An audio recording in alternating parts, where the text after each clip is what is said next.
बोले के संसार के समस्त भक्तों को मेरा सादर प्रणाम।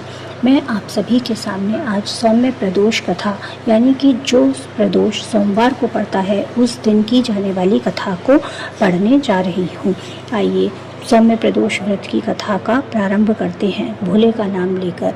बोल शंकर भगवान की जय, बोल शिवजी पार्वती मैया की जय।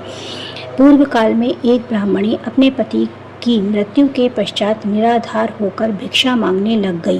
वह प्रातः होते ही अपने पुत्र को साथ लेकर बाहर निकल जाती और संध्या होने पर घर वापसी लौटती। एक समय उसको विदर्भ देश का राजकुमार मिला, जिसके पिता को शत्रुओं ने मारकर उसको राज्य से बाहर निकाल दिया था। इस कारण वह मारा मारा फिरता था।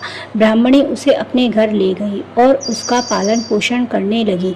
एक दिन उन दोनों बालकों ने वन में खेलते खेलते गंधर्व कन्याओं को देखा। ब्राह्मण का बालक तो अपने घर आ गया, परंतु राजकुमार साथ नहीं आया, क्योंकि वह अंशुमति नाम की गंधर्व कन्या से बातें करने लगा था। दूसरे दिन वह फिर अपने घर से आया। वहां पर अंशुमति अपने माता पिता के साथ बैठी थी।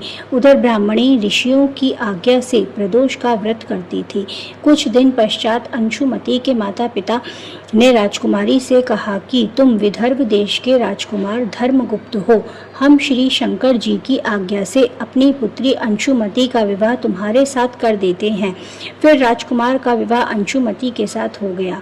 बाद में राजकुमार ने गंधर्व राज की सेना की सहायता से विदर्भ देश पर अधिकार कर लिया और ब्राह्मण के पुत्र को अपना मंत्री बना लिया। यथार्थ में यह सब उस ब्राह्मणी के प्रदोष व्रत करने का फल था। बस उसी समय से यह प्रदोष व्रत संसार में प्रतिष्ठित हुआ।